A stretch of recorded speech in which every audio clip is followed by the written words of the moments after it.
healthy relationships, deep connection, love, sex, mind-blowing sex. And this is our mission as well. So we're really happy to be here tonight, working as a team. Thank you. So, quick show of hands, who's heard of somatics? Okay, awesome. We are going to talk a little bit about somatics. I promise not to bore you too much tonight. And then we're going to get into the fun section with healing aspects. So let's get the bio part out of the way. We know this is important sometimes. Heike, you're first up. Why don't you go through yours? Yeah, as I already said, my name is Dr. Heike Hudson. I am a doctor of naturopathy from Germany, a sexologist, somatic integration specialist, kinesiology, all different kinds of modalities. And then there comes the woo-woo stuff, energetic alchemy master, meaning I'm also, after studying Western medicine, I got from the mind and body, mind, spirit, right, from then to the mind studying that, as well as then energetics is where I geeked out for a long time as well, how we integrate all of that together. She's also a shamanic witch doctor. She just wouldn't let me put that on the slide. I mean, this is my wife and my best friend, so a lot of our certifications are the same. I too, certified sexologist and sex coach for couples, certified somatic integration specialist. I'm also certified in NLP and hypnosis, and we use that a lot in sessions because it really is about going back into the past, going back into the trauma, which we're going to talk about tonight, and rewriting, at least for the body, what happened. I'm also a published author, also working on a book. My book actually has a rather bold title. It's called The Conscious Cock. And in the midst of the Me Too movement and the current place we are in society, I'm writing a book really about conscious male sexuality, how to honor women, how to connect with yourself, and what it means to be a conscious man while still very much in our sexuality. Because I think a lot of times, almost inadvertently, our masculinity is getting cut off. And I want a man to come from his heart and his balls at the same time. So that's really, I'm super excited. Visiting hours are now over. Visiting hours are now you can all stay. over. Thank you. So setting the container tonight, which we like to do at our meetup, so you all know where we are and where we're headed, and don't fall asleep. We're going to talk about somatics. What are somatics? Why are they important? What's the theory behind somatics? Trauma and resolution. Resolution is a key word in somatics. How do we resolve the trauma in the body? We're going to then talk about the fun stuff, somatic sexual healing. That's why we're in the sex department. We're going to throw in case studies. We have case study slides at the end, but we're going to throw in case studies as we go that really are pertinent to whatever the topic is.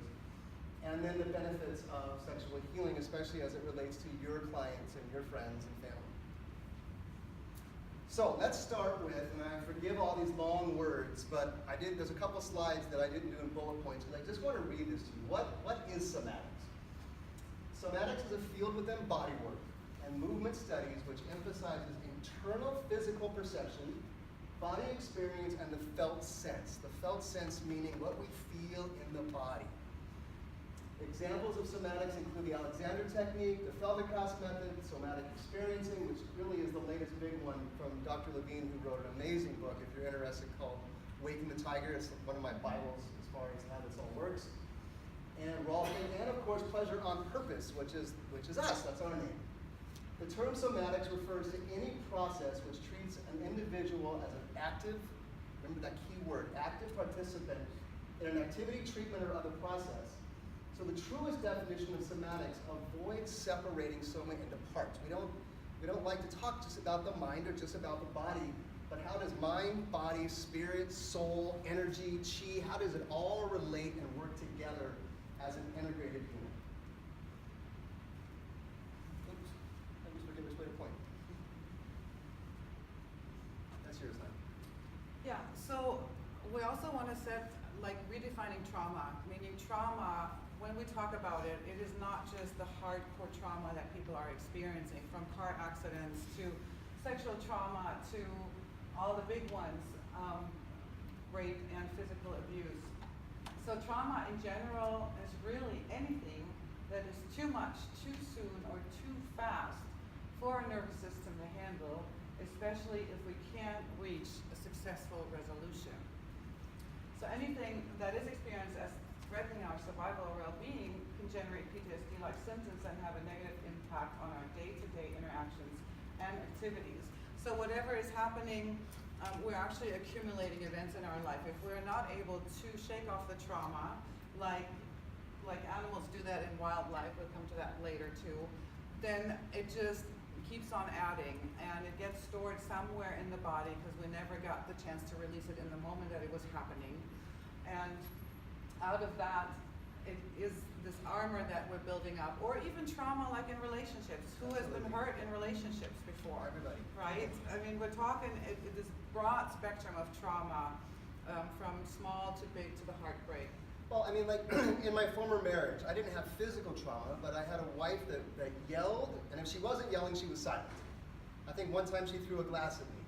That caused so much stress in my life that I was constantly on edge. I was constantly in this in this hyper vigilant state of what was next. As a result, my body was breaking down. I lost like 50 pounds. My doctor said, you are going to have a stroke if you don't get out of there. So that's an example of what some people wouldn't say is trauma. So what? Your wife's not talking to you. But my body wasn't, and my nervous system wasn't able to handle it. Other sources of trauma include, especially childhood events. We're going to talk about children more, but childhood events with family, school, friends, church, societal programming, and as Heike said, emotional, painful relationships.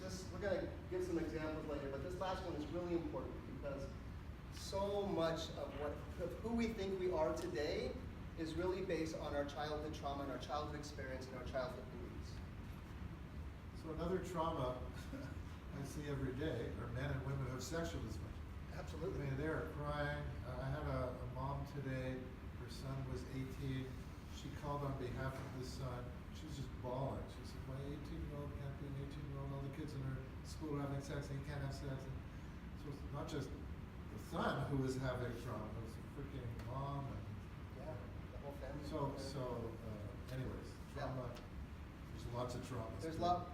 I live and breathe sexual dysfunction trauma every day. I would go so far to say that probably the majority of the population has experienced trauma in one form or another. Yeah, oh, for sure. So the theory behind somatics. The human system, when it has an event come in, really has three choices. You probably heard of fight or flight before. The thing is, as humans, we have one more. It's called freeze. And that's where the energy, we're going to talk a lot about energy tonight, that's where the energy gets stuck.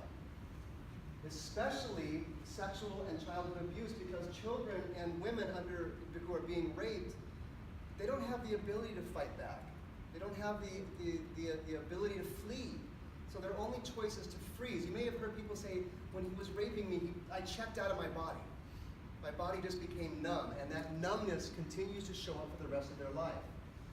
This unresolved energy gets stuck in the body and presents itself repeatedly through life, especially when it comes to being able to feel or being able to receive pleasure. Yeah, and what I started mentioning earlier, animals in the animal kingdom, let's say a gazelle gets chased by a lion and somehow gets away, but the first moment is actually a freeze moment, and somehow it takes its turn, and the animal gets up and shakes it off. Right away, uses the body, shakes up the memory, and then keeps on going. There's many parents today where I see the kid falls and we say shake it off, And they do. and it's kind of like an intuitive thing, but most of the times when something happens to us and we get out of the situation, we haven't shaken it off. And basically in somatics, we are going back to the instant, what happened there, and then get the body moving with actual body movement, breath and sound, the voice, anything that we can do to get this stuck energy back moving so that it frees and not freezes, so that it can actually leave the body. Another great example in the animal kingdom, you may have seen birds fly into windows. You think they're dead. They're actually not. They're frozen. Their nervous system is overwhelmed and they shut down. But give it a minute, they kind of just shake it off. Animals have this rhythmic shake about them, and then they fly away like nothing happened. As humans, we tend to talk about it, and talk about it, and talk about it. And listen, psychotherapy is an amazing, wonderful tool we have for this. But we're only dealing with that with the mind. And there's a lot of research coming out, unfortunately I didn't have time to do it before I got here, that when you combine somatics with cognitive behavioral therapy, in 2 or 3 studies, the recidivism rate for hospitalized depression went down to 0 because we integrated the mind and the body together in the experience. So by remembering in somatics and re-experiencing the emotional states of traumatic events and body memory, we're going to talk about body memory in a minute, and allowing the body to move through the experience in ways it never had a chance to, the stuck energy is moved out of the body and the freeze state gets resolved. So the way to think about this is, in our sessions, we may go back in time to a rape that happened. And we're going to talk about a little while later some of the techniques we have and some of the ways that we prevent re-traumatization, for example. This never happened for us. But we go back in time, the woman actually is in the moment of rape again. And right before it happens, we have her yell out, "Stop!" And then she may beat a pillow, or she may run to safety. And from the outsider's perspective, you're going to see this client on the table. Looks like her legs are going like this. In her world, she's really running. And she's running, and Heike may take her to climb up a tree. But what's happening on the theory side here is that the body is getting a chance to do what it didn't get to do. It's getting a chance to fight, or it's getting a chance to flight. Both of those resolve the freeze state in the body, which allows the memory to go away, because the body's no longer under that condition. So when we talk about this, there's the health, I'm going to go to this one. Okay. There's the healthy individual, right? And a healthy nervous system, whatever happens in terms of there's a challenge, something is coming at us, there's an arousal and there's an activation, and the sympathetic nervous system kicks off, right? We're ready, right? We're ready to fight, to act, to do whatever we can do. And the moment the situation is gone, everything settles, we're going into the parasympathetic state, we recover, and that would be the normal way when we experience life, right? Leave that slide up for 1 second, go back. Mhm. Just to put it in reality. In the nervous system of a human being, you have an autonomic system and a somatic system. Somatic is sensory motor, and autonomic is sympathetic parasympathetic. It's interesting that you delve in and out of the biologic nervous system with your word somatic, and you now come to the autonomic. I think you mean, when you say somatic, it's nothing to do with the somatic nervous system. It's just Correct. No, and this Fine. one is it's just the sympathetic and just the autonomic. parasympathetic. Yeah. You're skirting some. It's interesting how. We're trying to say, Thank you. not to get too Just, deep. in my world, somatic and autonomic are defined items, but I'm happy to learn new items. Okay. So when we have the traumatic event and somehow we can't discharge it, we can't resolve it, what happens then is our reaction is a little bit different rather than the automatic arousal and recovery phases. We're either getting stuck on, meaning in the high, in this high sympathetic nervous system, and that leads to the anxiety panic that we see with clients a lot of times, our patients, right? Anxiety panic, hyperactivity, this restlessness, chronic pain, sleeplessness. So we're literally ending up here and we're stuck. And on the other hand, we can also be stuck in the off, which is what we see on the opposite side of depression, exhaustion, chronic fatigue, disconnection, pain, poor digestion. So we're on this one. A lot of times you see in your practice too, for all the therapists, doctors, practitioners, you see clients either being in this one or in this one, right? When trauma has happened in the past.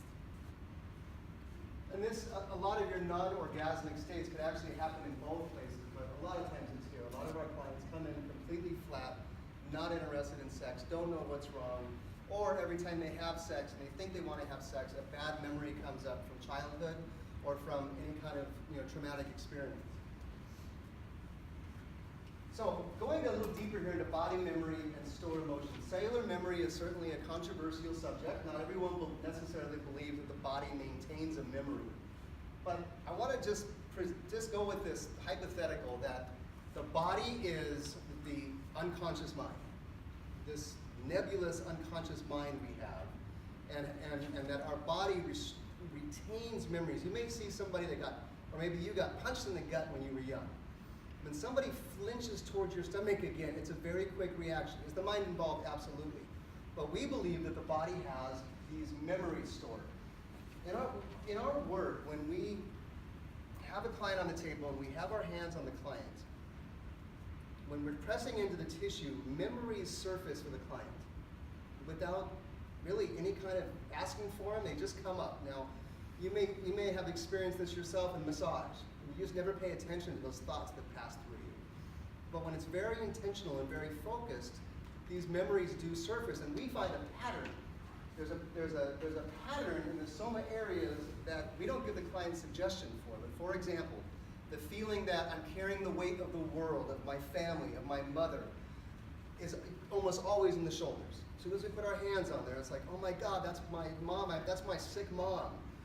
Feeling stuck, unable to move forward, shows up in the legs, in the calves. Certainly sexuality, especially in women, shows up almost always internally and externally in the pelvic region. There are some clients that if we just simply touch here, immediately she's back to a memory from sometimes high school and sometimes elementary school, things that she didn't remember in her application. They just pop up and they're like, oh my God, that's when this boy touched me in high school. And so what happens is as these memories come up, as we discussed earlier, we repattern them in the body. We provide a new experience. And what it means, and I would like to add a big one, heart pain. So broken hearts, it is always, not always, but most of the times it is actually in the chest area. And so sometimes it takes just a little bit of pressure and the client actually thinks we're pushing super, super hard because the emotion is going to fire up and the memory is going to fire up and the pain also comes then all the way to physical pain. So holding that specific area, going back to the memory, to the event, what actually happened when the first love left me or whatever it is, and then going back and again rewriting the story, acting it out, saying words that we never got to say, or really acting in our whole body response helps again the emotion to release, and from there that soft touch that we used right at the beginning that was super painful is all of a sudden a soft touch. And you can try this yourself. Just close your eyes and think back to a childhood memory or a relationship memory that was very, very painful. You can even put your hand or put your two fingers right on your heart. You can just kind of feel around that area. And if you're in tune with your body, if you're in tune with the felt sense, you may feel sadness start to surface. Or you may feel it lower. You may feel this tightness in your solar plexus. That's an example of body memory. A lot of people have a tremendous sadness. When one of our clients I met at one of our meetups, and I happened to I was grabbing her a pillow to sit down on, and she asked for help moving, and I put my hand like this on her wrist as I got her up, and she started shaking, and I'm like, what is that? And she's like, I haven't told anybody this for 30 years, but that is where they grabbed my wrist when they gang raped me when I was 12 years old. It was just that one touch of her wrist that brought that up again. So that's an example of body memory. As we talked about, memories are stored everywhere in the body, with the primary area for females being in the pelvic region. So then once again, we can only imagine if all of these memories are all over our body, we're kind of carrying a lot of baggage. We always talk about relationship baggage, this baggage, but to really, it's literally a weight that we are carrying around. Our ability to move, being in balance, being healthy in our emotions, in our relationships, in our lives, all of this gets damaged, and it's almost like we are weighing 200 pounds more. And we get used to it actually too. We're like, good, we can move. Okay, it gets a little heavier to get up the stairs. And so we compensate too with that. And sometimes we can't even feel anymore what was it actually, what is here and what is there. And it's literally, somatics is the baggage removal, like we like to say, to really release and detox and to get rid of what has been there. And on top of it, there's this armor. This also disables us to really move and to protect ourselves, because humans don't try to avoid pain naturally. So there's a lot of shutdown here. And giving you a kind of an example of this, we start off very young. I'm going to say little boy here, and I think you can do women. As little boys, as Sue said earlier, we're told our penises are private, don't share that with anybody. We're told don't masturbate or you'll go to hell. We're told to put clothes on. We're told you're a bad boy. We grow up a little more, maybe we go to high school, and that girl that we really fell in love with leaves us for a better guy. And that's what she tells us. He's better than you. He's better in bed. He's a better kisser. We go to college. All of a sudden, a woman tells us we come too quick. We're no good. We're a bad lover. And she leaves us too. We grow up into our first marriage, and divorce, failure. I'm no good. My wife's always criticizing me. Running the same patterns over and over and over. We get into our 40s, maybe 50s. Who am I? I'm a culmination. There's in NLP we talk about the Gestalt line of all of these memories going back of not good enough. And that's who I am today. I'm not good enough. Nobody loves me. I'm not lovable. No woman wants me. I'm a bad lover. I'm not my masculinity. I don't get an erection because I'm not my masculine energy, because no woman likes me. I'm a bad lover. And I'm sad, and I'm lonely, and I'm depressed. Our work takes the Mr. Clean magic marker and erases all of that by going back in time and collapsing these memories and rewriting them. So I show up today, as Landmark says, clear. My chalkboard is clear. My future is not dictated upon the past. So much like Landmark, what Landmark does for the head, we do for the body. We make the body clear so that people can go on to live full, healthy, loving, amazing sex lives, which is really what we want everybody to have. Sounds like a great plan. We embody that, by the way. No, we don't. Yeah, we do. Every day, the most awesome sex. 5 years later, we do not have the same sex every day. We're married almost 44 years. And you guys don't either. Same So, thing. yeah. There you go. So you know the secret. When you really bring consciousness to it, when you bring sacredness to it, when you bring fun and wildness, and there's nothing wrong and there's no taboo, every day is When you're different. married to your best friend. Yes, and my business partner. And the business Yeah. trips are so much more fun, right? All right, so Jealousy Matt, will get the rest of you nowhere. I want to give one more example before we go here. We had a male client, married, wasn't getting an erection, didn't know why, loved his wife, was attracted to her, but he was just flat. His business was failing, he's a painter, and he just didn't feel motivated, and his big thing was he didn't feel like he had any confidence. Gave us the whole application, and we'll talk about how clients find us and what they go through. He didn't say anything in there about what happened that turned up in session. In session, a memory came up that he was 5 years old in Tijuana playground at school and had two bullies come, and he had talked shit to him and they talked shit to him, and the bully threw one punch and he got knocked out and fell down. And he said he could have got back up, but he didn't. And from that moment forward, that is what was causing his lack of self-confidence, and he felt like a coward. By changing that experience in the imagination, in the mind, and in the body, on the table, again, if you're looking at it from the outside, this guy gets up and starts throwing punches back. It may be imagination and make-believe, it doesn't matter. The body wanted to fight back, and it never got a chance to. And so he did get to fight back in session. He got to beat up the bullies and yell at them and tell them to go back to their home. And he's standing up and kind of claiming his kingdom. That man now today, a year later, is so self-confident. His business is skyrocketing. His marriage is alive. He's back in his sexual energy, and just from that one incident, changed everything for him. Yeah, it's there. Somatic. This is Heike's area. Now we're Sex. getting into the sexy stuff. So, as we talked about, the stuck emotions block the ability to feel and receive pleasure. So not just connection, love, everything else, but also the pleasure, because the body is in this protection mode. If things have happened to us, if we think, Jonathan was talking about the boy and his upbringing, as women, it's a whole other story. We are all being told, whether, from, okay, we only have these two, here's the slut, or here's your way to conservative, right? And there's so much confusion around, how are we gonna be as women? Do we love sex? Do we not? Can we talk about it, that we really like it or not? All of that is there too. And then obviously, again, accumulation of a lot of different memories, whether words, actions, Body shame. experiences, body shame, societal programming.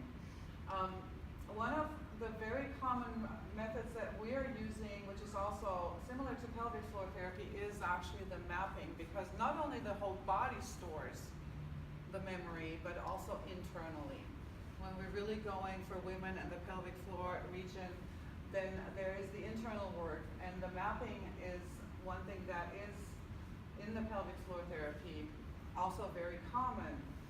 Now, it does allow, we're going in and we're holding certain spots and we're seeing where's tension, and we're looking for the release and the relaxation.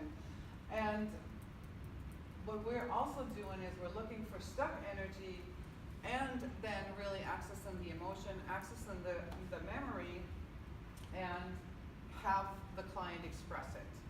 And everything and anything is allowed. Whether the tears are gonna come up, whether rage is gonna come up, whatever needs to be expressed that is connected actually to the tension in the tissue is what we're welcoming. And moving through the emotions, whatever that may be, and allowing the body and mind to work together is starting to repattern the experience, and we're literally giving it a voice. Whatever has been kept silent, was not expressed, the voice is a very big one too when it comes to somatics, to just really voicing it. So many women are still finding their voice, and to not only to talk about sex, but in general. And this is, one of the things Jonathan mentioned, the Me Too movement, that women are really starting to come out and being heard in their pain and their anger and their fears, in their trauma, in whatever it is, and then moving forward. So another extra part that we're doing is, once the trauma is accessed, expressed, released, and we get the client unstuck, we're actually immediately replacing it with pleasure. And that is something too that we don't hear too often, meaning, we've just released everything. Even in massage therapy, we release everything and everything is open again, and we feel a lot freer. And then we walk out into this world, and then everything comes at us again. And a lot of times we're going into the cycle again. So we're adding, after the pain part, so to speak, what we call, for the lack of better words, we're adding the pleasure. And what happens then is that with a pleasure, we're actually finally collapsing the negative memory. Pain and pleasure, they're so closely related, right? And so once we work on this end, we work on the pain end, we work on the pleasure end. And pleasure can have lots of different expressions. This is actually something they also teach in NLP. If you've ever seen the training or the videos, it's called collapsing the anchor. And you can basically find negative experiences in your body, or even just create one for fun. You put it in your body, the negative experience, remembering what it felt like being in that moment and putting it in the body. You can come back and touch that, and you get right back into that same state again. You can very quickly change that and collapse it by doing the opposite. You put a pleasurable experience on top of it, and the body really just kind of takes the last one there. It kicks out the negative one, puts on the positive one. So that's really the reason and what sets us apart of why we use pleasure in our sessions. Let me ask you a question. Yes. So Lori and I saw yesterday a 40-year-old man who was an engineer. He worked in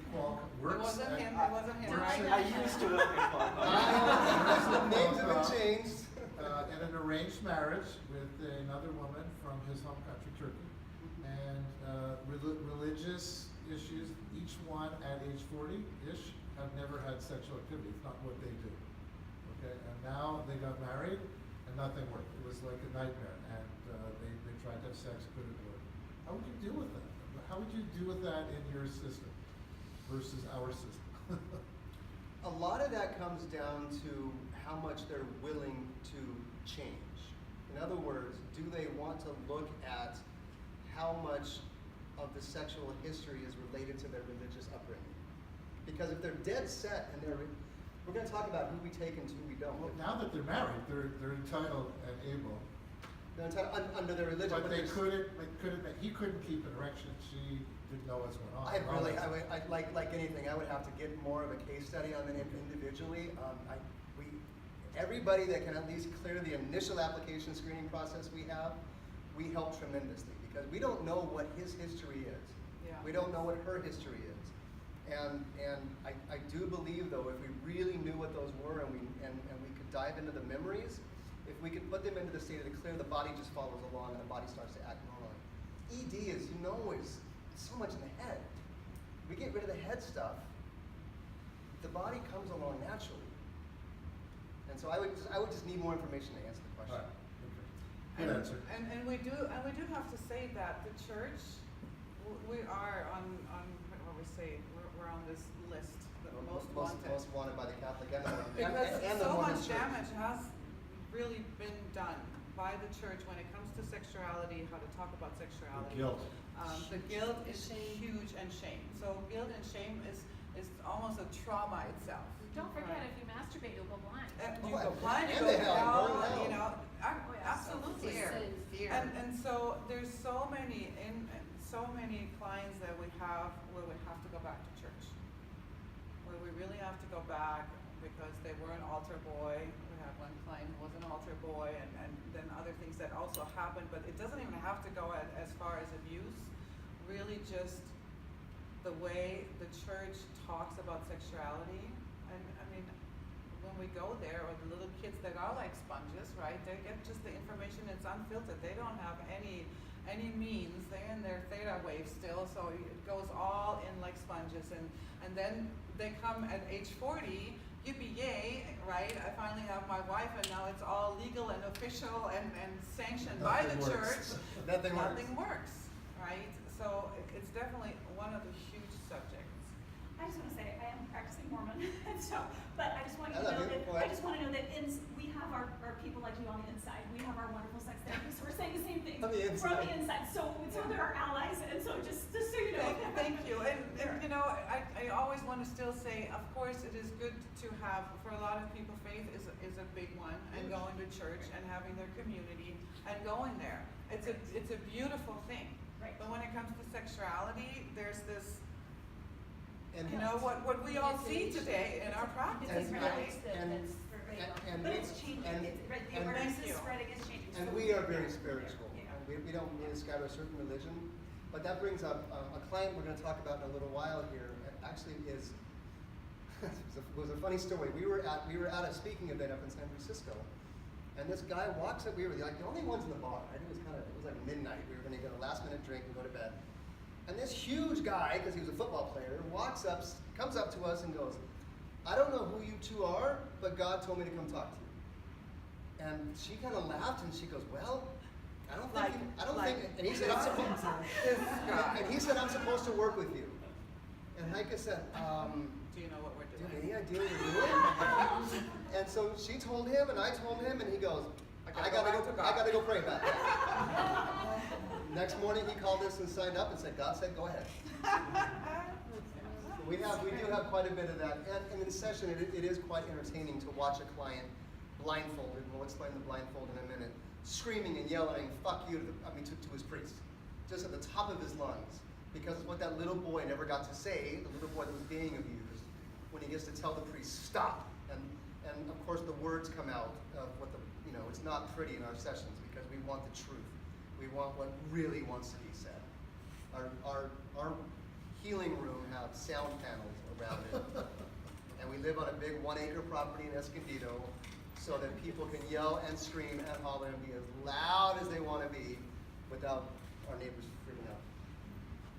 Trust me, I've been called every name in the book, especially by women, because when women are on the table, you can imagine we're taking them back to the negative experience, and Heike is coaching them, yell, say what you want to say, and fuck you, motherfucker, get your fucking hands off me.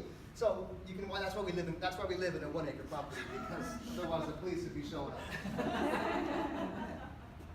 The need for sexual healing. We know this is a gray area. If you notice, we really did not talk about yet, and it's a private conversation. What does pleasure look like? Because not every client that comes in is going to be open to our more detailed work, our more what we think is the more effective in the long run work, and we can certainly talk about that privately. But this is what I'm getting at. It's time to start coming out of the dark ages. We can touch every part of the human body in massage, except for the genitals, right? And the breasts. I don't know, are they allowed to touch the breasts with licensed massage? It's still this hidden no-go area that we have shamed our bodies so much that we think a penis is different than a shoulder. And as Sue said earlier, that really starts from childhood. When we say that's your private part, don't share that, don't touch that, don't show that, don't play with it, whatever you do. You're gonna burn in hell. Yeah. So I talked about it before the program starts very early, because children just pick everything up like little sponges. And everything accumulates, and then as we go on, obviously as well. And when we see clients, if we talk about the pain and the accumulation, all of the weight, all of the armor, usually we're at 80% up here in pain. And the pleasure is at 20%, because it is really, we see it over and over how related it is. The more stuff we have, or sometimes a super big incident will be enough, the less the pleasure is there. Just the ability to feel, to open up, to dive into pleasure, even when it comes to, the senses, the sensual experience. So as we move then, all of the stuck energy and all of the baggage, what I like to call it, we can also see that at the same time, the ability to receive pleasure goes up. Because now we're free. There's nothing stopping us. There's not, like for women, a lot of times in the middle of sex, we start crying, right? Because all of a sudden there is a movement, whether in the vaginal canal or really during sex, that gets us back into the memory. So now we can actually move freely. We are open. We're not holding all this tension anymore, and the pleasure rises. And it's definitely connected how much pain there is, how much past trauma there is, and how much pleasure we get. Heike speaks about this 80-20 rule, and while it's not necessarily good for business, we're not one to need to see a client over and over and over and over again. We usually are done in 6 sessions. It's 80-20, pain from the body to pleasure. We get the stuff out of the way of the body, pleasure's up here, they're done. I mean, we have sometimes a session when we cut it off early because we're like, you're done. And it just the way it works out for us is we tend to get clients that have tried everything. They've been to the counseling, they've been to the therapy, they've done the medications, and it's still there. They come to us, boom, 6 sessions, they walk out the door. I had a client post on Facebook yesterday that him and his wife just finished sessions with us. His post said, I have been searching for self-discovery and self-healing for years. I always thought there was more to do, more to do, more to do. I woke up when I was done with their sessions. For 2018, I am whole and complete again. I'm done with all that. And that's really what we're after, is having people be done. This constant need to go back and over and over and over again in this perpetual cycle of healing. We believe that can come to an end, that you can have a quick, fast, and permanent result. And then we can actually have fun in the bedroom and use it as self-discovery, Yeah. which I think is a lot more fun, to really go in and dive into the adventure of sexuality. And we like to listen, stuff comes up for us too, Never. The beauty of being sexual healers with each other is we get to clear each other of stuff too. I mean, we were in Costa Rica on our honeymoon, and she hurt her back.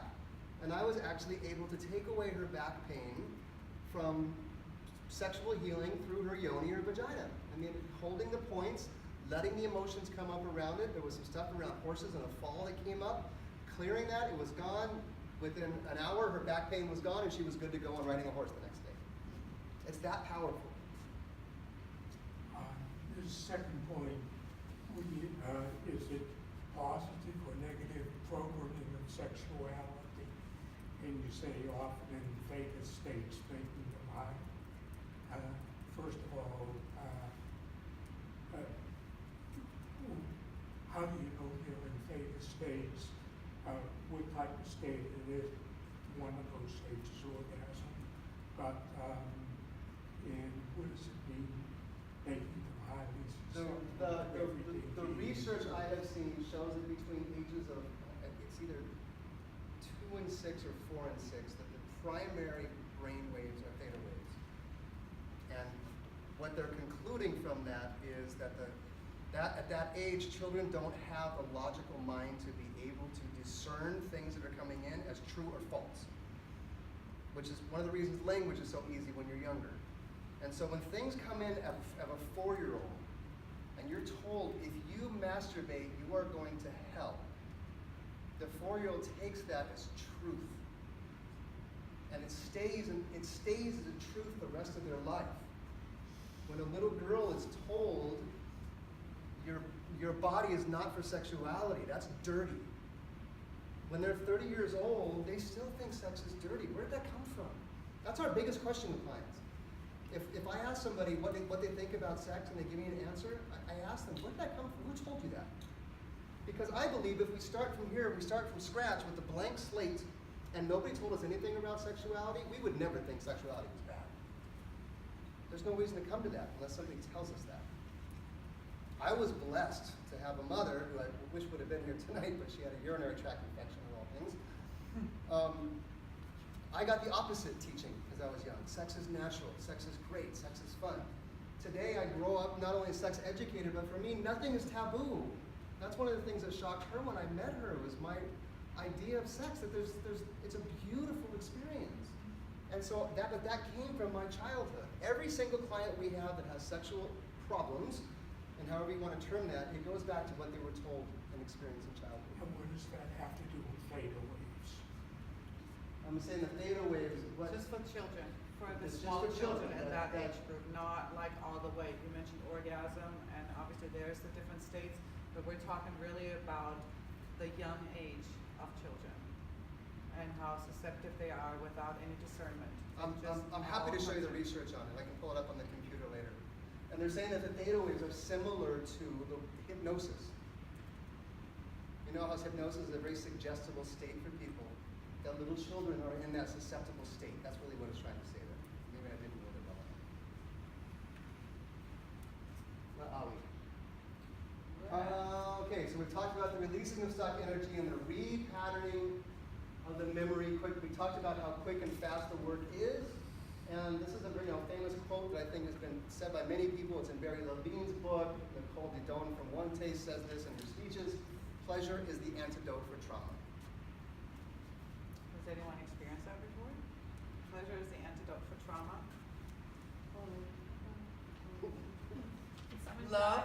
Love, pleasure, right? Those are high frequencies as well, if we can give this to the body. Now, what we also see though, when the ability to feel pleasure when everything is shut down is hard, let it be again trauma. We're kind of going to rate always as the biggest one. There's obviously all these little nuances to that we experience.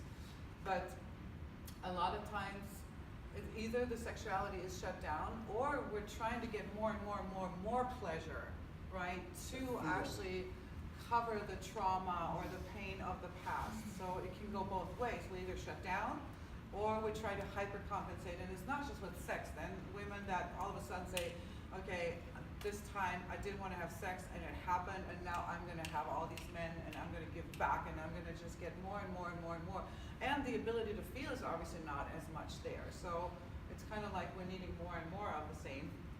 And it goes all the way to eating, right? To eating and then to to alcohol, to whatever. We just need more pleasure, something, give me something so that I actually feel better. We actually teach that one of the reasons for the obesity epidemic is because people don't have enough sex. That they turn to food as a source of pleasure. There's some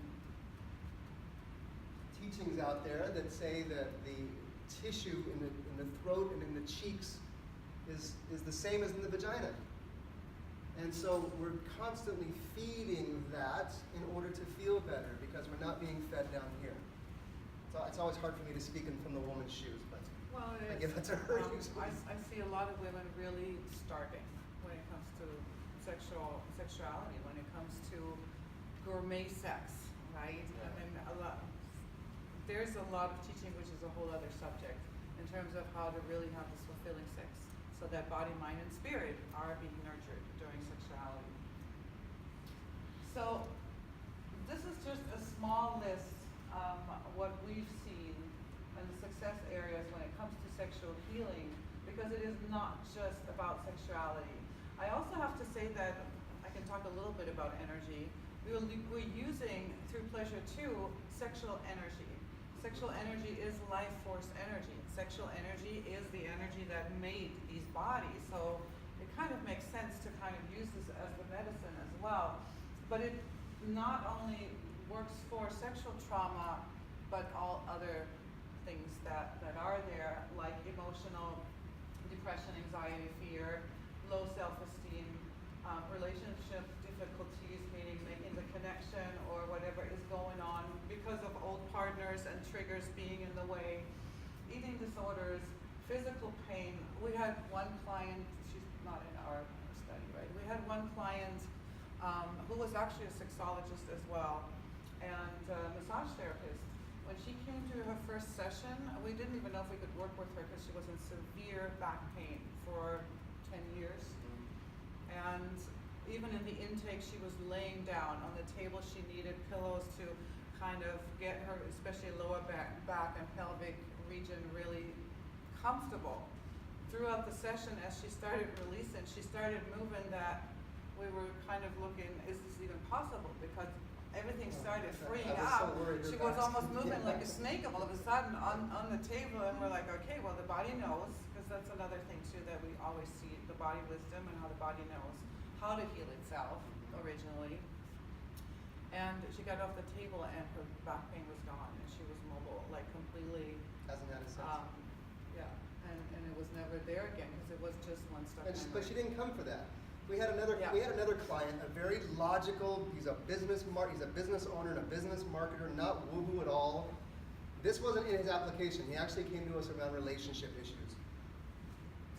It turned out, and I never even noticed this when we were working with him, but his eyes were not lined up correctly. Like one was higher than the other. He had 6 sessions with us, and he called us a couple days after his last session. He said, I just had dinner with an old girlfriend of mine, and the first words out of her mouth were, what happened to your eyes? They're perfect. He ran to the bathroom, he looked, and his eyes were perfect. And he called us, I don't know how you guys did this. And I said, it's because your fascia finally released. That stuck energy from what happened to you as a little boy is finally gone. And when it's gone, your body can go back to its place, its natural place. So I mean, that's just another benefit that we don't see these things coming because they don't come for that reason. But they're all the side benefits. So when it comes to sexuality, the list is long. From trauma, guilt, and shame, and pain, the major ones, definitely. Then it goes into ED, low libido, non-orgasmic, women that are being told they're non-orgasmic. We don't settle for that, right? This is another invention kind of, okay, I really don't know what to do with you, like the family doctor, right? Trying to do his best, and this is just then who you are, or not even being able to talk about all of this, and then all the negative beliefs and the programming, like we talked about many times growing up. The pelvic floor therapy, you'll know, I mean, you'll agree with this. Women that are non-orgasmic typically either are numb or they have a lot of pain, especially like in their anterior fornix, right? It's just anterior and posterior fornix, a lot of pain. That pain, we believe, is emotional trauma. We let that emotion come up, we let them yell and scream and cry and do whatever's necessary, And if you can imagine it, the way I look at it is it's like little tiny pieces of glass that have been blown over. That's what we call armor. We break through the armor, we get rid of the emotions, and all of a sudden their capacity to feel pleasure goes through the roof. And they become orgasmic again naturally without having to do anything about it. Now, that being said, though, we do work as teams too. A lot of Yeah. times women do need pelvic floor therapy, or Yes. they do need psychotherapy, or they do, like, this is why I love this team, right? We're working as a team. Yeah, totally. And probably all of us have areas where it's like, okay, I want this expert with it. I want you to see this practitioner, this doctor, to just really, we're in this all together. We have. We're all for the well-being of the. We refer quite a bit out to Absolutely. partners. Okay, very important. Heike, why don't you cover this one? Because safety is so critical. Yeah. So, when it comes to sexuality, especially women, we need to feel safe, right? This is for us, it's the most important thing when clients come through our door to create that safe container, that obviously container of confidentiality, but it is a lot more. And we really start with this extensive interview and application process. What is going on? Also to find out, are you ready for this work? Is it what have you done already to really clear things? Because we've seen how many times we are the last result. And the resort, not results, well, result too. But to really just seeing where's the client at, right? And is he or she even physically able to do the work? Because the work is not laying on the table and we're going to do the work. It is a very, very active process when it comes to somatics. So we're facilitating, we're guiding, we're directing, we're holding certain points and all of this, but overall, the clients are doing their sessions. So we also have to then see if we need to work together with a psychologist when required. And we absolutely do not work with cluster B type personality disorders. This is the work that we're doing is definitely not a match. So all of this we do need to find out beforehand, before we even see if this is a fit. So client must be ready to go and willing to go deep, and it's an active work. We have extensive boundaries in place. As Jonathan mentioned, the blindfold, for example. A lot of times, because we're going back to memories, we're both in the healing room all the time. So I step into all the women roles. So if your mother has really tortured you, I'm going to start talking like your mother to just really get my female voice out and step really into that place of it to, it looks a little bit like acting, improv, whatever, but it's really about giving as many sensations as possible. So I step into all the women that have heard the client on the table, whether male or female. I can be the mother, the sister, the friend that betrayed her, or whatever it is. This is where I step in. And Jonathan is representing all of the men, which he gets the bigger chunk always. I'm dad, I'm brother, I'm uncle. Those are like all the Priest. The priests. absolutely the priest. I'm all those bad guys, all the bad relationships, but I'm also the divine masculine. And what that means is I'm also the representation of the protector and of the provider, because there are times when, after experiencing on the negative side, we bring them back to, okay, come be held by the masculine. This is the good masculine. Because a lot of our clients come into our program and they're like, I don't trust men. When they're done, they're like, I love men. That's the shift. When they know that there's that it's possible out there. When we get rid of the belief pattern, I think one of the biggest things my current roommate, I'm sort of hating me for saying this, but she walked out of the door about a year and a half ago and she goes, there's no men out there for me. So in my NLP world, I said, well, you just created your reality and you're going to be single a long time. So she stopped doing that and she started saying, my man's coming, my man's coming, my man's coming. And guess what? Now she's in an awesome relationship. I really believe that that's how it works. We walk around and we say, I am, and that, again, that's related to our work. I'm no good.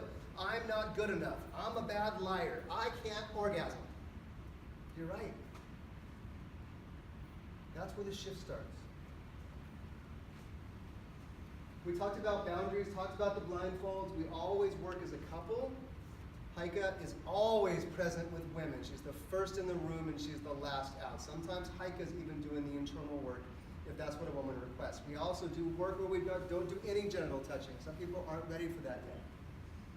I talked earlier about the stop technique. So we have two main words in our session for our clients: begin and stop. And our client knows that they're in command. They begin the session by saying begin. And the most powerful word that they can use is stop. Number one, it's a safety valve. At any time they can say stop, and we stop completely. But more importantly, when we go back, and this is why our re-traumatization rate is 0. When we go back into a traumatic event, we have our hands on the body, we're there, we're present, we're taking them out of the event. But as soon as she is able to yell out, and it's just that perfect timing, right before the abuse actually, like right before penetration, when everything when it really happened, everything was saying stop, stop, stop, stop, stop, and it didn't stop. Now she yells out with everything she has, as loud as she can, stop! And everything stops. And I think you can just feel that. There's this moment when her body gets it, and her mind gets it. It's like, oh my God, I just told him, to stop and listen. So we're literally stopping the movie. Everything collapses from that point. The movie that keeps on running and running, whether subconsciously or consciously. In that moment, the movie stops, and we finally have a voice, and we finally get to stop it. And from there is this release, and it can be tears, or even anger, or whatever needs to come out then. But finally, the movie stopped. Over and over and over, kids bullying me, or mom beating me, or whatever it is. It's not even just sexual trauma. We have a couple case studies to share. We've already done that a little bit tonight. We do have like a 95% plus. I think it's higher than that percentile. The only failures being those that did not do the homework we give them. There's extensive homework after every session or the aftercare. Confidentiality is extremely critical to us. Nobody ever knows they were there, but what we find is people come in the door and say, I can't tell anybody I'm here. I can't tell my best friends. I can only tell my husband. We have to have the husband on board or the wife on board as their intimate partner. But besides that, they can't share it with anybody. When they finish a session, they're the first one to make a YouTube video saying that they did this because they want to help other people and because they feel free And talk free. and can talk freely. And their sexuality. So we have explicit permission to share everything we've shared so far with you, and these stories, the names have been changed. Fred, 65-year-old white male. He came to us in a deep state of sadness. And I mean, it was like every time I'd see him, he would just want to start crying. He had shame around his separation, especially, and his previous sexual desires. He had basically been going through relationships, promising women he was going to marry them, sleeping with them, getting bored with them, and moving on and breaking their heart. He had done that a lot, and it had added up to the point where he felt so bad. He kind of had a life awakening, and he felt so bad about himself that he no longer could engage with women or sexuality. It turned out he had suffered a great deal of abuse as a child, and in the church, we went through all that. He had tremendous ED that was just, his sexuality was flat, and a diminished sex drive. After 6 sessions, completely changed. He's in a fantastic relationship. He's actually poly, so he's in multiple relationships with a fulfilling sex life. And this is the one that I don't have evidence on. I only have his word. That his doctor called him and said, I just got your test results back and I don't get it. Your testosterone tripled. Because they were talking about putting him on medication. I think it went from 400 to 1100, something like that. She's like, whatever you're doing, are you going to the gym? He's like, no, I just went through this special program. She's like, keep going through that program because you're doing great.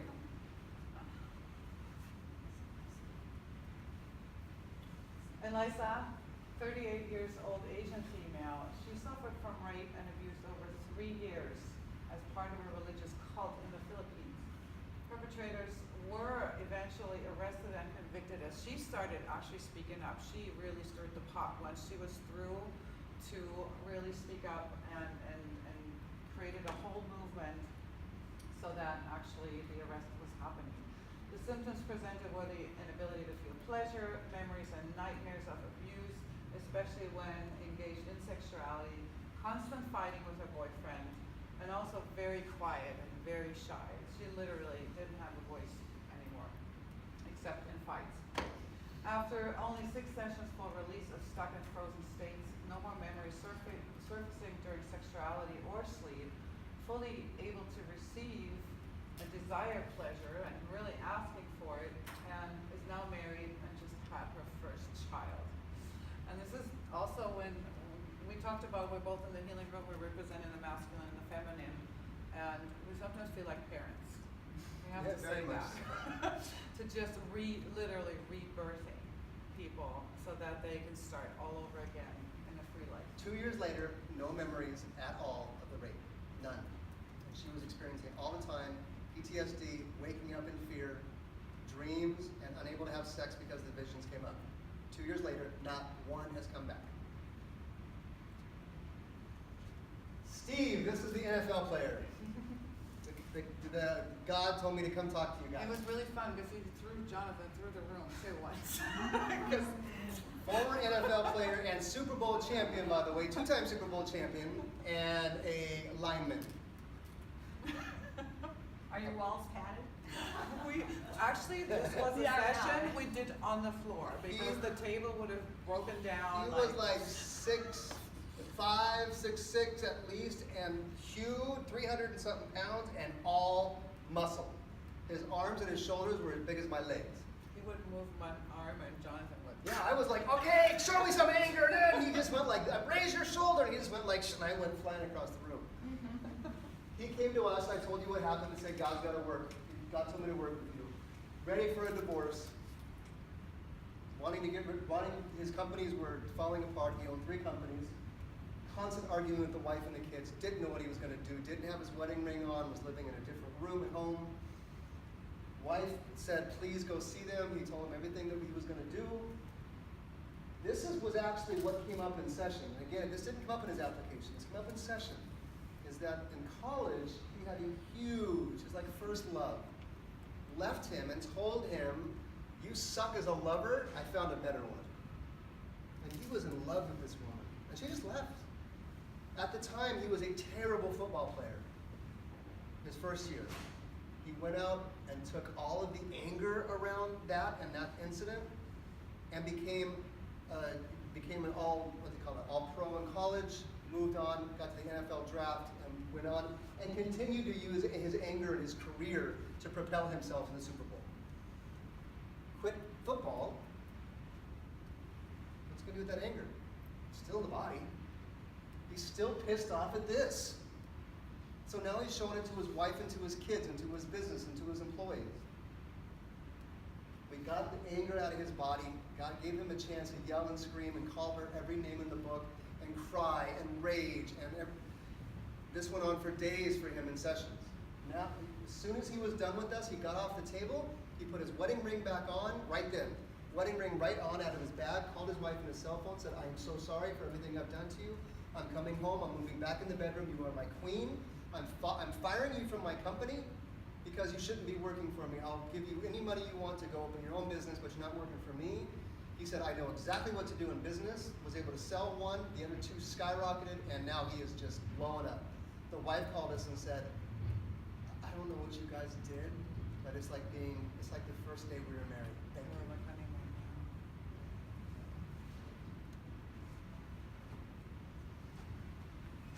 So there's a huge range from the little trauma, which can still have a big impact, to the big ones. This is probably one of our most severe cases we've ever had. Haley, 42 years old, white female. She had severe sexual abuse and trauma at age 6 from a satanic cult. And that was like, sometimes I don't even like to share the story because it is so dark and it's so painful. She was unable to have pleasure without flashbacks. The body was completely shut down to sexuality. The marriage obviously closed, not obviously, but oftentimes with sexual trauma. Marriage close to ending or changing dynamics because she could not engage in sexuality at all. Her career was at standstill from fear. In that incident, she was drugged in the basement, and actually, the perpetrators, she was a nurse, and she got something injected so that she couldn't move. And so she laid in the basement of the neighbor's home, and she said, even when she came to us, I never got out of the room. I never got out of the basement. I left my 6-year-old behind there, and I'm functioning and I can do life, but she is not there. She has went through 20 years of therapy to kind of figure out how she can actually really function, feel safe, and have a healthy sexuality. And we literally went back there. We went back into the basement with her. And I want to explain the basement a little bit more. What this really looked like. I know Heike doesn't like to go there, but this is how severe it was. It was her and her best friend, who was 6 years old. As it was a nurse and her husband. They gave the little girls shots of amphetamine to keep them awake, and then whatever drug they used to paralyze them. So they were wide awake and couldn't move. She sat there and watched her best friend get raped and abused and fed blood from bunnies and all this other stuff and the satanic ritual, and the same thing happened to her. It was terrible. And that little girl, the one we worked with, never got off the floor of that place. She's been living there ever since. so, again, this happens in somatics. You go literally into the basement. You actually even use some feeling of an injection. Jonathan was the doctor that came and gave her an injection Using to a feather. actually, which, yeah, whatever we can find in that moment to actually give the body, okay, you got a shot. And clients believe this, they're blindfolded, right? So they are in there. So he got the antidote, and she was ready to get up, and I actually grabbed her hand, and we were running. So once again, in that case, we even stood up on the table, so we could write stories what happened in the healing room, and what we all create to just recreate something with all the somatics and senses.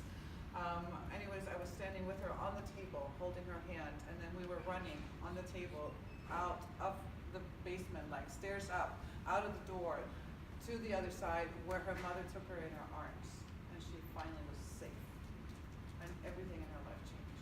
So you want to talk about Everything freeze. She was in the ultimate state of freeze. Somatics allowed her to flee, completely resolve the trauma. And it was really in one session. So Right. we know this trauma, this severity of trauma is usually a long run. So she was, at the end, she was complete and free of all the PTSD symptoms. She has no more flashing images during sexuality or sleep, fulfilling sex life and marriage. And she started writing and singing again, and is completely in her creative phase now, using again all of what she's experienced actually to give other people hope. And our final one, Susan. Susan was a 55-year-old white female. She had a consistent shutdown during sex. She was one of those we talked about before, pain, and then there was a freeze, or, like it was either pain, or it was a freeze, or it was a checkout. Lots of tears in the middle of sex, and everything always broke down, non-orgasmic, and sexless marriage, unfulfilled. And she was compensating it a lot with alcohol, and was at a career low. We worked through the rape history, abandonment issues as a child and in relationship. There was a lot of anger, sadness, and unworthiness. And after the program, she's now fully confident in her body as a woman, which is a huge one-two for women. Sexually fully expressed, had a peaceful divorce, and is now in her dream relationship. She stopped drinking, and she's also back in her successful career. So, And that was 4 years ago. and it's a And six. she's still perfect. So when we talk about a program in 6 sessions, we're talking about 60 days. Within 60 days is where we're creating this. And it's just powerful to see when the body can release what happens. Exactly. So what we offer, I spoke earlier, not everybody's ready for the pleasure component in generals. We get that. And some people just aren't go there. Some people start off by saying no, and then by their second or third session, they're like, okay, let's go there, I feel safe now. So we always allow that to happen. So we offer somatic healing programs that can be fully clothed without any genital touch to just really work on those past memories. For sexual trauma, we really believe this is the most effective one, the somatic sexual healing programs. Sexual empowerment, private coaching, and education. We talked about relationships earlier. The other thing we do, the meetup you heard about, Well, you heard about it. is sex and Love Unplugged. We love teaching couples how to reconnect sexually, how to stop the boredom, how to find each other all over again. We're not tantra teachers, but we use many of the same principles. We call it conscious sexuality or sacred sexuality, and how to fill up a woman's heart, before you ever think about filling up her sexuality, because you fill up a woman's heart, her sexuality will flow naturally. So we love working with couples. And as you can see, we love speaking. So if any of you know or want a group we can come talk to, let us know. So there's no business cards out. We both have them if you want to find us. Our website, this is our fun name. It's called sextraordinaryliving.com. Yes, the somatic program is called Pleasure on Purpose. You can Google that. That's also going to come up. We've also, we kind of use this for summits, but I threw it in here, pleasureupgrade.com. We have some free gifts on there that you guys can go to. There's one on what your orgasm says about you that Heike wrote. There's how to have a sacred sexual evening with your partner. There's an audio meditation on sensual mindful eating that Heike did that's really amazing. We love doing the mindful sensual eating. So go to that. It's kind of a redirect to Sextraordinary, but you'll get all these free gifts. Or you can just Google us. We're like on the first 3 pages of Google, which isn't always a great thing. So, thank you very much. We love this chance to present, and we're happy to answer any questions. I don't know that I can answer all of them the perfect way, but we'll try. Easy question. Do most of your clients that come in know what their trauma was? I would say they do. It's a very good question. A lot of them do know what their trauma was, but then more comes up. Like there's a lot of stuff, and sometimes even like Jonathan's incident of being just, bullied, all of a sudden comes up. There's also a lot of them know, but some have started to remember because they have actually a chance, right? The body knows I have a chance here to release it, so now I can bring it up. We are going to memories that all of a sudden spontaneously Yeah. come up. I was going to go there. There's a lot of block memories. So people may remember getting raped in college, but as soon as they start working with us, they're like, all of a sudden stuff starts to come with an uncle or dad, or oh my God, this is what's happening. It's scary stuff. And so stuff does come to surface. Which brings me to another point. Sometimes are they imagining this stuff? It doesn't matter. Sometimes the brain will present a false memory that energetically is the same as what happened, if it's not able to actually access the memory. So we don't care. In fact, sometimes we go to, this is probably the wrong, interesting place to talk about this, but sometimes we go to past lives. Maybe the event is a woman felt like she was a whore and got her head cut off or something like that. It doesn't matter because the body gets a chance to move, and energetically it's the same thing as something happened in this life, and we're only after getting the body to move instead of just laying there and sitting there talking. Because, the people that come to us, they don't need to be intuitive, right? It's like, I'm naturally intuitive, and I know, and I've been in the past life, and all of these different things, whatever it is. It is really, in fact, clients are so surprised. They think they're not qualified because they're not, they don't see these things. They don't have visions or anything. But they're surprised that actually the moment you get in touch with the body, with the tissue, it just comes up. And sometimes they see it vividly. Sometimes they have all the details. Sometimes it's just an emotion. And sometimes it's just pain. But whatever is stuck there wants to be resolved. So we can just, from there, move. The more information, the better. But we don't need the information. We can just really start moving the energy, meaning the body physically needs to move. Breath and sound added to it, and unstucks. The next time you get a massage, pay attention to what images come up. Yeah. You have memories too all the time when you get body work. Yes.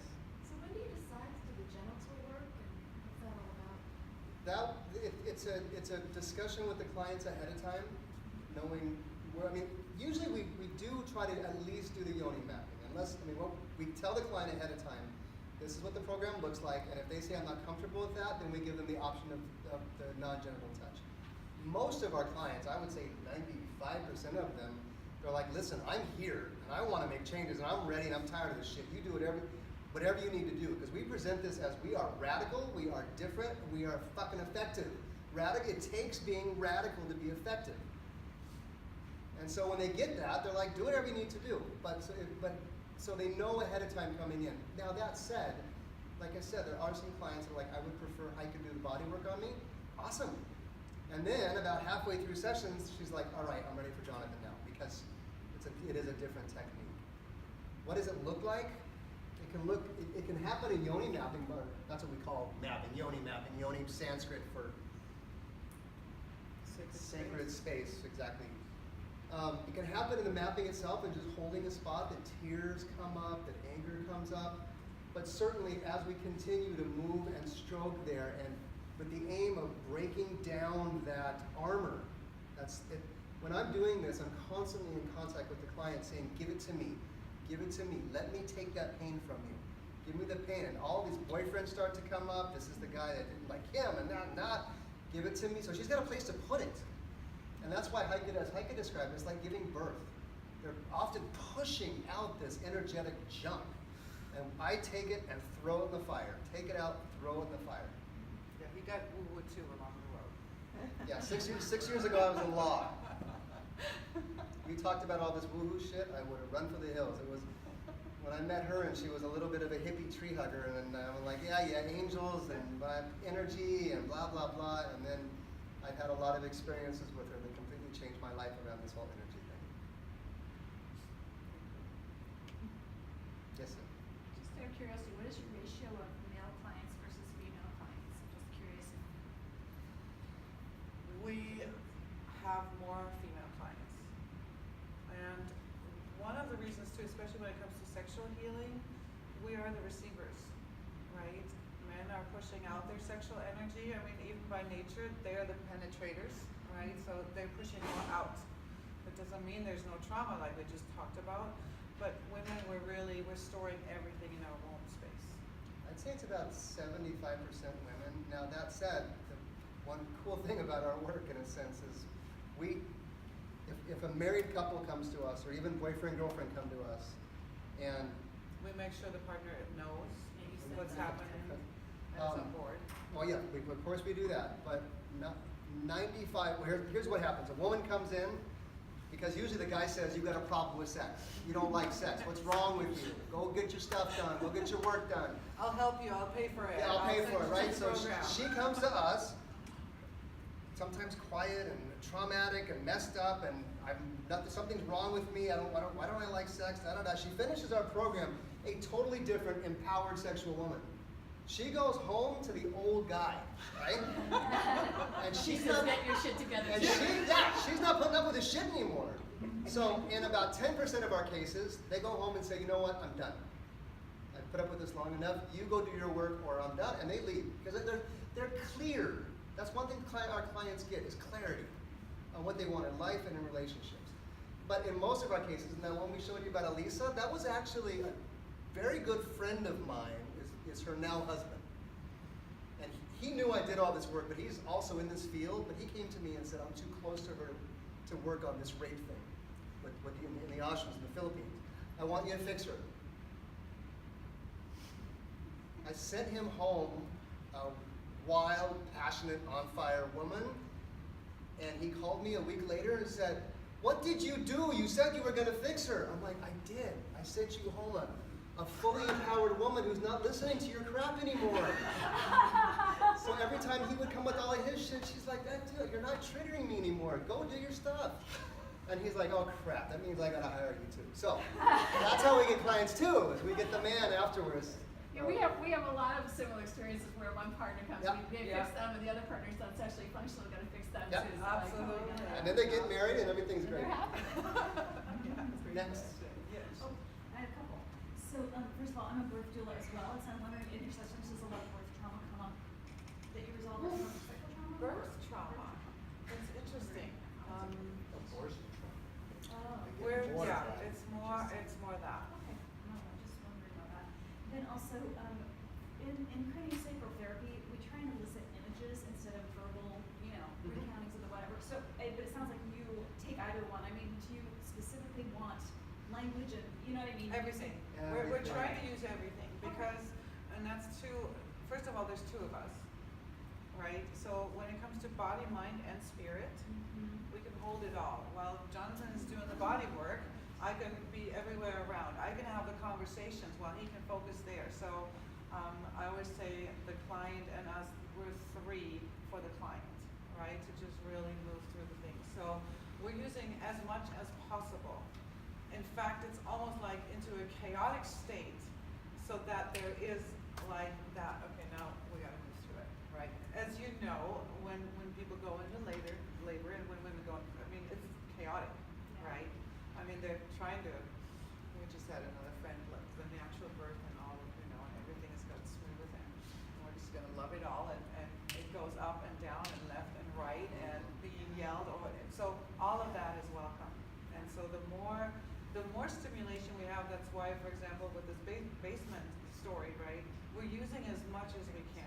If people are burning houses afterwards, there's even like we want to get the smell of smoke a little bit into the room, right? It's just really, we want to, as many senses as possible, and voice and sounds are big time. So that's what we ask for. We start off with voice and sound and breath are your best friends. And then once we start diving into session, it becomes about images, thoughts, emotions. Any of those are welcome. And then my last question is, you didn't quite explain the reason for the blindfold. Yes, thank you for asking. The reason for the blindfold is that so the client doesn't create a negative or a positive experience with either one of us. Because if a woman's looking in my eyes and telling me, fuck you, you motherfucker, get your fucking hands off me, she's seeing the man that raped her. So how is she ever going to feel safe enough? Even after session. Oh, got it. I actually had So this. you're not locking in. I actually teach a class on feminine rage, and I was allowing the feminine rage to come out, and I didn't listen to my own rules, which that's really a bad thing that I did that day. I was a guest teacher, and he asked me not to use a blindfold, and I said, listen, I have to use a blindfold. He said, please don't. I should have stopped it right there, but I didn't, and I said, okay. So I went up to this woman, and I really just started drawing out the anger. And it was about Dad, we went all the way back, and Dad had raped her. We just found all that out as it was coming out. She finally brought her rage and yelled and screamed with the tears and just as loud as she could get. And this was a woman I knew, not really well, but I knew her in circles. An hour later, I walked up to her to thank her for her, and she looked at me and she said, Jonathan, stay away from me.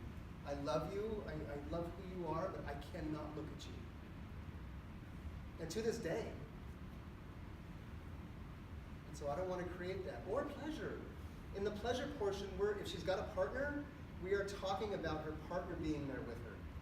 Okay, have him here, have him present. If she's single, we're asking her to bring in, that's woohoo talk, bring in her partner. Imagine herself being with her lover. And so it's never me. That's the reason for the plan. Anyone else? Okay, awesome.